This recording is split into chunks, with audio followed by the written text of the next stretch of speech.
মক্কায় ইহুদিরা এসে দল পাকালো, চল মুহাম্মদকে আজকে প্রশ্ন করে আটকায় দিল। কি প্রশ্ন করবি? ইহুদিরা বলে এমন প্রশ্ন জানা আছে এগুলোর কিছুই মুহাম্মদ জানে না। ইহুদিরা এসে হাজির, মুহাম্মদ আমরা কালিমা পড়ে মুসলমান হব। আল্লাহ রাসূল তো মহা খুশি, তাই আসো, তবে শর্ত আছে। কি শর্ত?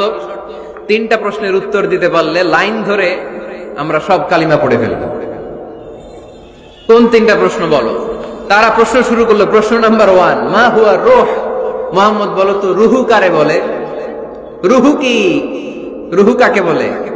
এই ক্যামেরাম্যান, এই তোমার কি? বসো মিয়া, এখনো ভদ্রতা শিখো নাই। আলোচনার মাঝখানে এদিক দিয়ে উঠবে ওদিক দিয়ে উঠবে, চপ চপ চপ, কথা নেই, বসো। কেউ উঠবো না, ক্যামেরাম্যান, অতিথি, সভাপতি, কোনো কথা না। আলোচনার মাঝখানে no one is allowed to talk or to make any disturbance.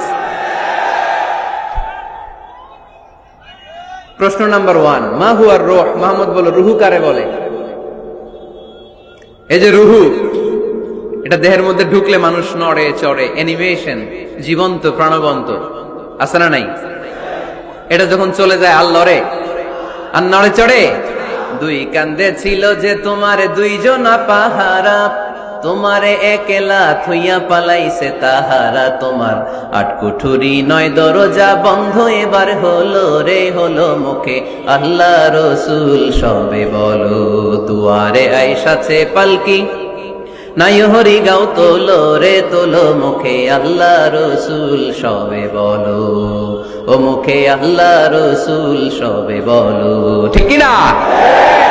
আমাদেরকে একলা ফেলে যখন রুহু চলে যায়, দেহে কোনো নাড়াচাড়া নাই। ইহুদিরা বলল প্রথম প্রশ্ন রুহু কারে বলে বলো। 2 নাম্বার প্রশ্ন, মান হুম আসহাবুল কাহাফ। আসহাবে কাহাফ সম্পর্কে কি জানো? কি জানো বলো। গুহাবাসী, গুহাবাসীদের সম্পর্কে কি জানো? অনেক আগে তারা এসেছিল পৃথিবীতে। 3 নাম্বার প্রশ্ন, মান হুয়া যুলকারনাইন। যুলকারনাইন সম্পর্কে কি জানো বলো। প্রশ্ন কয়টা? প্রথম প্রশ্ন কি সম্পর্কে? রূহ। দ্বিতীয় প্রশ্ন আসহাবে কাহাফ। তৃতীয় প্রশ্ন যুলকারনাইন। আল্লাহ রাসূল সাল্লাল্লাহু আলাইহি ওয়াসাল্লাম বললেন গাদান উজিবুকুম। তাফসীর ইবনে কাসিরে এসেছে, তিনি উত্তর দিলেন গাদান উজিবুকুম, আই উইল আনসার টুমরো। আগামীকাল উত্তর দিব। কারণ জানেন না তো কি করে বলবেন, আর না জানলে উনি বানায় কিছু বলেন? কারণ কোরআন তো পরিচয় দিয়েই দিল, তিনি মন গড়া কখনো কিছু বলেন। আগামীকাল উত্তর দিব। ওরা আগামীকাল উত্তরের জন্য হাজির, কিন্তু ওহী আসে নাই, উনি বলতেও পারে না। বিশ্বনবী আবার বললেন গাদান উজিবুকুম, আগামীকাল দেব। তারপরের দিন ইহুদিরা এসে হাজির, বিশ্বনবী উত্তর করতে পারেন না। বিশ্বনবী আবার বললেন গাদান উজিবুকুম, আগামীকাল বলে দেব। আগামীকাল ওরা এসে হাজির, তৃতীয় দিনও তিনি পারেন না। এসে হাসাহাসি শুরু করছে, এই মক্কার লোকেরা দেখো, এই লোকটা এতদিন তোমাদেরকে ভুল বুঝাইছে। এই লোকটা এতদিন বলেছে তিনি নবী।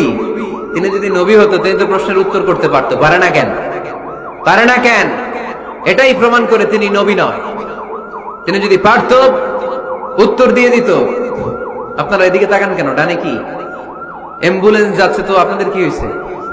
আপনারা এদিকে তাকান। তিনি যদি জানতেন তাহলে তো উত্তর দিতেন, পারেন না কেন? 3 দিন 4 দিন, আহা, নবীও লজ্জায় অসহায়, উত্তর দিতে পারেন না।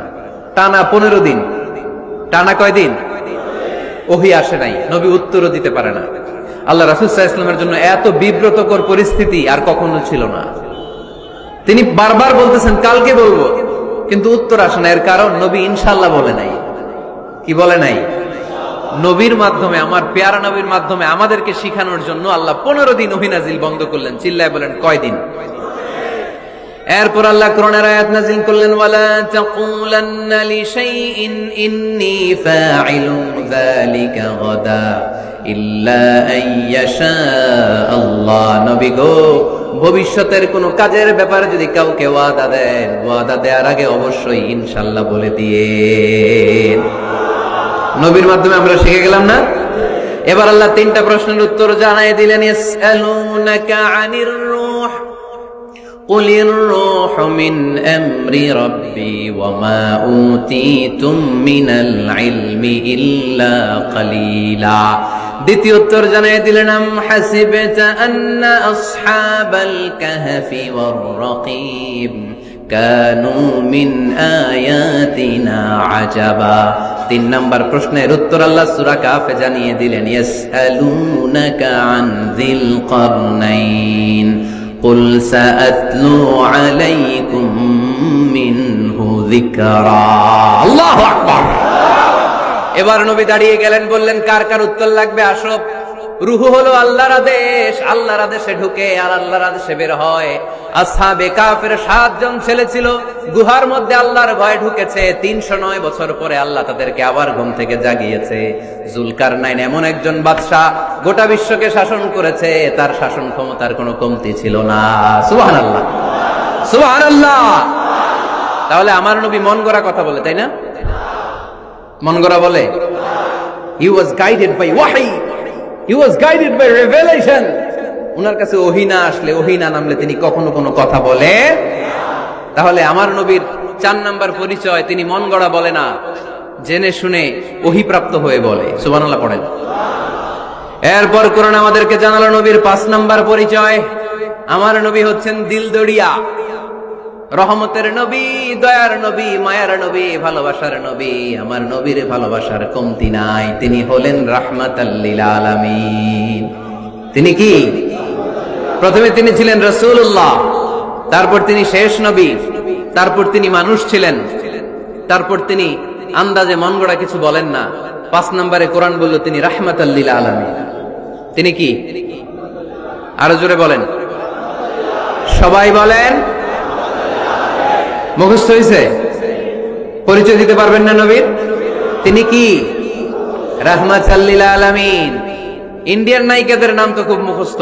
ক্যাটরিনা কাইফ, কি কঠিন নাম, আমার দাঁত ভেঙে যায়, পোলাপান কয়ে ফেলায়, ছোট্ট বাচ্চা। ক্যাটরিনা কাইফ, সালমান খান, আমির খান, অমিতাভ বচ্চন, কি কঠিন নাম, এগুলো মুখস্থ। রাহমাতাল লিল আলামিন বেরোয় না মুখ দিয়া। আওয়াজ করে বলেন রাহমাতাল লিল আলামিন। 5 নম্বরে কোরআন বিশ্বনবী